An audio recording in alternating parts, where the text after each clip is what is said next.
Halo sahabat kualitatif, Assalamualaikum warahmatullahi wabarakatuh. Jumpa lagi dengan saya di channel Curhatan Riset Kualitatif. Pada kesempatan ini saya kembali untuk berbagi dengan sahabat-sahabat semua. Tapi sebelum itu saya ingin apresiasi dan saya ingin sampaikan atensi saya kepada sahabat semua. Semoga pada kesempatan hari ini dan sampai saat ini yang masih keadaan dalam pandemi COVID-19 di Indonesia ini, semoga sahabat-sahabat kualitatif semua selalu sehat dan kemudian tetap kreatif dan produktif walaupun dilakukan dari rumah, dan jangan lupa tetap selalu bahagia. Baiklah sahabat semua, pada kesempatan ini saya ingin berbagi terkait dengan topik bagaimana kita menulis penelitian kita pada bab 2. Biasanya ini banyak sekali terjadi salah paham. Dalam konteks ini biasanya kita masih sering mengkonotasikan bahwa bab 2 di kualitatif itu sama dengan bab 2 di penelitian positivis atau kuantitatif. Nah, inilah yang ingin saya diskusikan pada kesempatan hari ini. Namun sebelum lanjut, bagi sahabat kualitatif yang merasa konten dalam channel ini bermanfaat, jangan lupa subscribe-nya ya, gratis loh. Dan jangan lupa juga beri like dan komentarnya ya, agar kalian selalu mendapat update video menarik seputar penelitian kualitatif dari channel ini. Oke sahabat kualitatif, mari kita lanjutkan pembahasannya. Saya ingin tekankan pada kesempatan ini bahwa ketika kita menulis bab 2 di dalam penelitian kita, biasanya ini terkait dengan penulisan skripsi, tesis maupun disertasi. Nah, kebanyakan dari kita masih ambigu. Ambigunya seperti apa? Ya, kita masih terkontaminasi dengan gaya berpikir atau cara berpikir penelitian positivis atau kuantitatif. Padahal penelitian non-positivis atau kualitatif itu berbeda. Seperti yang sudah saya sampaikan di beberapa video saya, bahwa cara berpikir, gaya berpikir penelitian positivis atau kuantitatif itu seperti kita berjalan dari barat ke timur. Sementara penelitian non-positivis atau kualitatif itu seperti kita berjalan dari timur ke barat. Sehingga konsekuensi dari corak berpikir ini atau logika berpikir ini maka memberi perbedaan pula pada gaya berpikir dalam penelitian kualitatif. Nah, kalau di dalam penelitian positivis atau kuantitatif di bab 2 itu sering diasosiasikan dengan istilah kajian pustaka atau kumpulan dari berbagai teori yang berhubungan atau yang berkaitan dengan perumusan hipotesis penelitian. Tetapi untuk di penelitian non-positivis atau kualitatif ya teman-teman dan sahabat-sahabat kualitatif semua, bukan kajian pustaka namanya. Istilahnya bukan istilah seperti di kualitatif, bukan gitu ya. Kajian pustaka itu untuk terminologi di penelitian kuantitatif atau positivis. Sementara di penelitian kualitatif bab 2 itu kita isi dengan kerangka kerja penelitian. Nah, Ini bedanya. Sekali lagi jauh berbeda. Jadi karena kita tidak sedang menyusun atau merumuskan hipotesa, maka kita tidak berkepentingan dengan kumpulan-kumpulan teori yang digunakan sebagai landasan untuk menyusun hipotesa. Tentu berkaitan dengan variabel penelitian ya sahabat, itu kalau di kuantitatif. Tetapi kalau di kualitatif tidak. Jadi kita mengoleksi teori itu bukan teori yang berhubungan dengan itu kayak hipotesa gitu ya, bukan gitu ya, bukan seperti itu. Jadi teori yang kita kumpulkan itu lebih pada bagaimana kita melakukan penelitian. Jadi sederhananya begini, kalau kita melakukan penelitian itu membutuhkan guidance, kita membutuhkan langkah-langkah untuk melakukannya. Nah, tentu ketika kita memikirkan langkah-langkah itu, maka kita sebagai akademisi yang berpikir tentu akademis ya, kita harus mencari sandaran terkait dengan kegiatan kita dalam penelitian itu gitu ya. Jadi posisi teori yang dimaksudkan di bab 2 dalam konteks kualitatif ini tidak sama dengan teori yang ada dalam konteks penelitian kuantitatif. Berbedanya di situ. Jadi teori yang kita butuhkan itu lebih kita gunakan untuk menjadi sandaran kita di dalam melakukan kegiatan penelitian nanti gitu ya. Nah, karena itu istilah di dalam kualitatif bab 2 itu kita gunakan untuk menulis kerangka kerja penelitian. Nah, misalnya begini, kalau kita menggunakan wawancara misalnya, nah di dalam wawancara itu ada yang kita ingin fokuskan. Nah, ketika kita berpikir tentang memfokuskan wawancara pada titik tertentu, nah itu kita membutuhkan sandaran, sahabat. Jadi sandaran untuk kita memfokuskan wawancara kita pada titik tertentu itu. Nah, contoh misalnya ada teori Habermas misalnya. Nah, itu teori tentang bagaimana kita memfokuskan wawancara kita terkait dengan problem solving yang berkenaan dengan komunikasi. Jadi bagaimana kita menyelesaikan masalah dengan pola komunikasi. Misalnya seperti itu. Terus kemudian ada teori-teori sosial yang lain yang bisa kita pakai di dalam menguatkan fase pelaksanaan penelitian kita.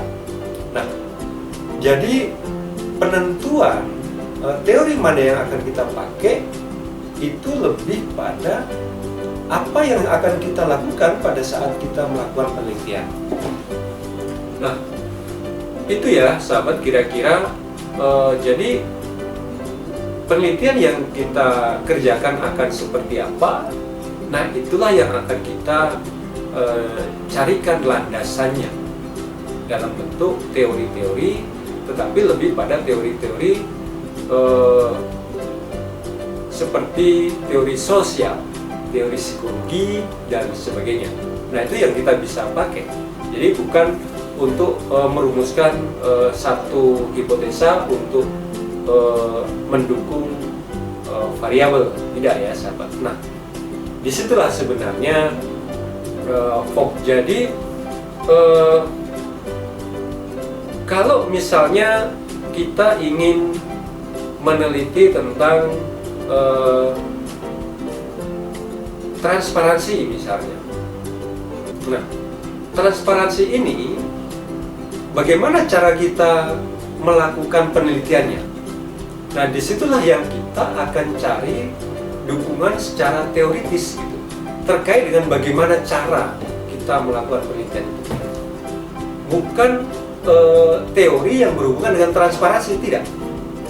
Tetapi bagaimana cara untuk melakukan penelitian terkait dengan transparansi, itulah yang kita cari dukungannya. Itu ya sahabat semua.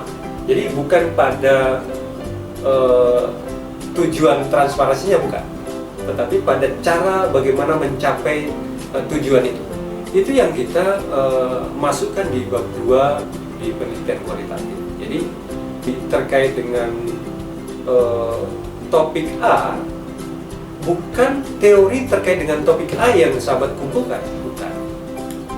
Tetapi sahabat mengumpulkan teori-teori yang berhubungan dengan bagaimana cara mencapai tujuan penelitian terkait topik A. Itulah yang akan diramu atau ditulis di bab 2 ya sahabat semua. Kira-kira seperti itu. Nah, itu yang pertama. Yang kemudian yang kedua, ingin saya sampaikan bahwa di dalam penelitian kualitatif itu sering kita diperhadapkan pada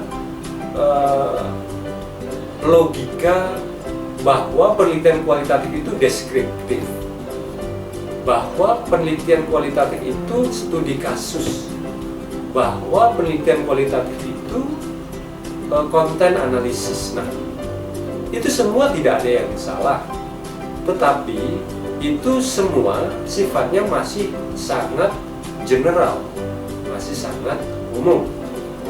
Jadi perlu sahabat ketahui bahwa di dalam logika penelitian kualitatif yang namanya deskriptif itu sifatnya masih sangat umum, dia masih belum masuk ke substansi.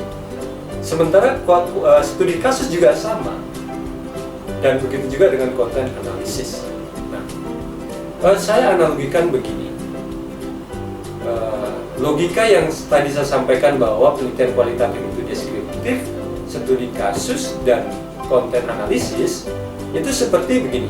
Kalau kita sedang lapar, nah lapar ini sama seperti kita sedang akan melakukan penelitian, maka kalau kita lapar, pilihannya bisa memasak.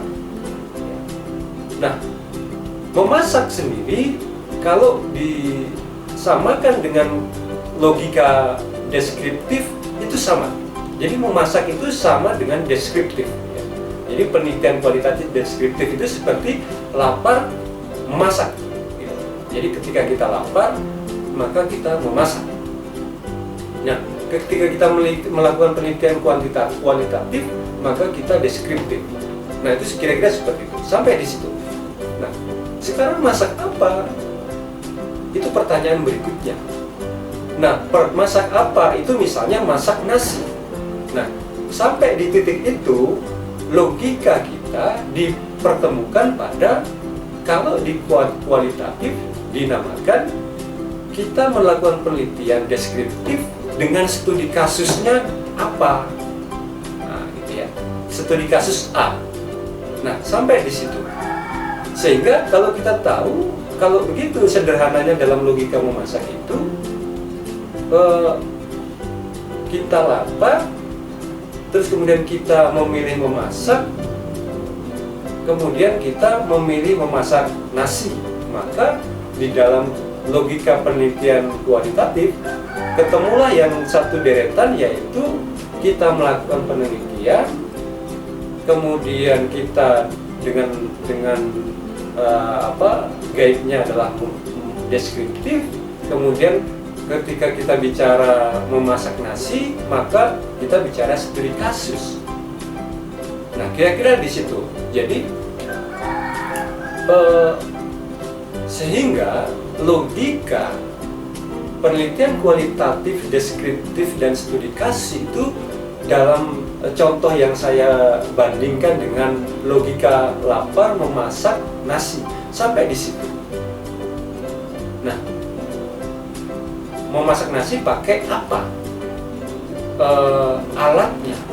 Nah, kalau di logika tadi, di logika yang pertama, penelitian deskriptif, kemudian studi kasus, dan ada konten analisis. Nah, ini sama dengan kita lapar memasak nasi pakai apa? Nah, itu sampai di konten analisis. Pakai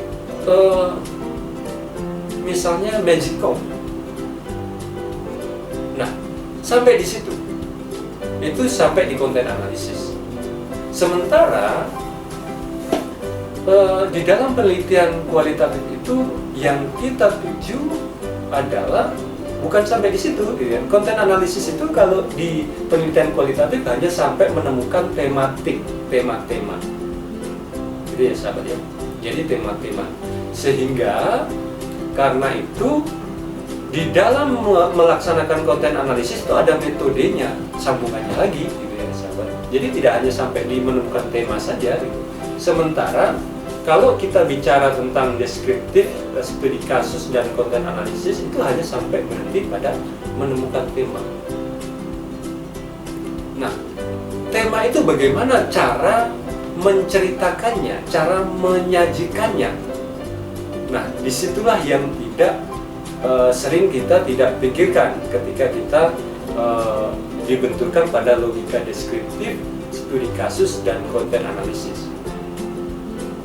Sehingga di dalam penelitian kualitatif itu sederhana, jadi sahabat tidak perlu lagi memikirkan tentang deskriptif, studi kasus, kemudian konten analisis. Tidak lagi, tidak usah berpikir tentang itu. Jadi kalau misalnya ditanya oleh pembimbing, oleh penguji, ya sudah, nggak usah pakai istilah deskriptif, konten studi kasus, dan konten analisis, tidak perlu, gitu. Langsung aja. Jadi di penelitian kualitatif itu ada metode-metode penelitian yang sudah tersedia yang bisa sahabat pakai. Nah, itulah kira-kira sehingga kalau kita masuk di logika ini masih sangat masih sangat general dan sangat umum, belum masuk ke dalam, masih sifatnya dangkal. Sehingga kalau mau lebih dalam, gitu ya sahabat, pakailah langsung pada metode apa yang mau dipakai dalam penelitian kualitatif sahabat pada saat mau melakukan penelitian. Banyak ya sahabat, ada fenomenologi, itu lengkap mulai dari A sampai Z dalam penelitian kualitatif. Jadi mulai dari pengumpulan data sampai analisis data itu lengkap, di sana ada guide-nya. Sudah tidak perlu lagi bicara tentang apakah ini deskriptif, apakah ini studi kasus, apakah ini konten analisis, sudah tidak. Jadi bilang saja pakai misalnya metode penelitiannya fenomenologi, sudah selesai.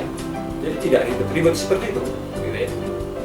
Nah, kemudian ada juga etnometodologi, ada etnografi, banyak dan masih banyak lagi metode-metode yang bisa dipakai dalam melakukan penelitian ya sahabat.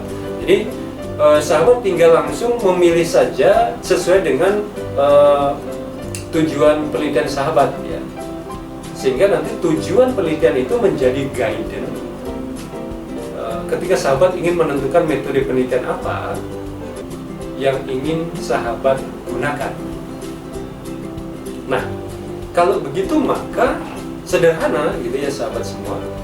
Di bab 2 itu gitu ya, kalau misalnya sahabat menggunakan metode penelitian fenomenologi, maka sahabat curahkan kerangka kerja penelitian itu terkait dengan misalnya fenomenologi, ya sudah gitu. Bab 2 itu tulis teori-teorinya, misalnya kumpulkan teori-teori yang berhubungan dengan fenomenologi. Nah, tuliskan itu sehingga nanti akan kelihatan kerangka kerja penelitian yang berhubungan dengan fenomenologi. selesai sampai di situ gitu sampai. Jadi tidak rumit gitu ya. Sehingga kalau kita tadi menggunakan logika deskriptif, studi kasus, dan selanjutnya menggunakan konten analisis, tadi kita harus konstruksi lagi gitu ya sahabat. Kita mengkonstruksinya, kita harus kumpulkan teori-teori yang berhubungan dengan wawancaranya apa gitu ya, terus kemudian bagaimana langkah-langkahnya, tahapan-tahapan analisisnya, itu panjang sekali. Nah, sehingga saran saya di akhir dari pembahasan penulisan bab 2 ini, sahabat harus memiliki tujuan penelitian, satu. Kemudian kedua, tentukan metode apa yang sahabat mau pakai. Nah, seperti yang saya sampaikan tadi, silakan sahabat searching aja di internet itu metode penelitian dalam kualitatif. Itu banyak ya, nanti bisa langsung sahabat temukan banyak ya, diantaranya tadi ya sudah saya sebutkan tadi, metode penelitian fenomenologi, etnometodologi, geoetnografi ya, kemudian strukturasi, kemudian simbolik interaksionisme, banyak ya sahabat. Itu silakan sahabat pilih. Ada juga hermeneutik, silakan, tergantung nanti tujuan penelitian sahabat itu apa, dan kemudian dicocokkan dengan spesifikasi dari setiap metode yang ada. Jadi setiap metode yang ada itu sahabat itu memiliki spesifikasi yang berbeda-beda, sehingga sahabat harus harus memiliki tujuan penelitiannya apa, kemudian dicocokkan dengan metode yang ingin dipakai. Kenapa begitu? Karena untuk mencapai tujuan penelitian sahabat, maka dibutuhkan metode yang cocok. Kalau metodenya tidak cocok, maka ya tentu tujuan penelitian sahabat akan tidak tercapai. Nah, demikian ya sahabat. Jadi secara sederhana simpulannya, di bab 2 itu sahabat menulis konteksnya, yaitu kerangka kerja penelitian. Isinya yakni tergantung sahabat memilih metode apa. Nah, metode itulah kemudian menjadi pintu masuk untuk sahabat mengumpulkan berbagai teori yang bersinggungan dengan metode itu, yang bisa menguatkan atau bisa memberikan pencerahan sahabat ketika ingin melakukan penelitian dengan metode itu. Nah, simpelnya seperti itu, sehingga sahabat jangan bingung lagi terkait dengan bagaimana tata cara menulis bab 2 dalam penelitian skripsi, disertasi maupun tesis ya sahabat ya. Nah, demikian kira-kira sahabat, semoga sahabat kualitatif semua dapat sedikit mendapat informasi atau tambahan pengetahuan berkenaan dengan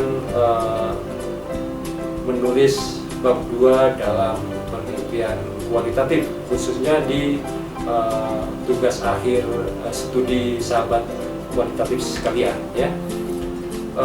Kurang lebihnya saya mohon maaf. Saya akhiri, billahi taufiq wal hidayah. Wassalamualaikum warahmatullahi wabarakatuh.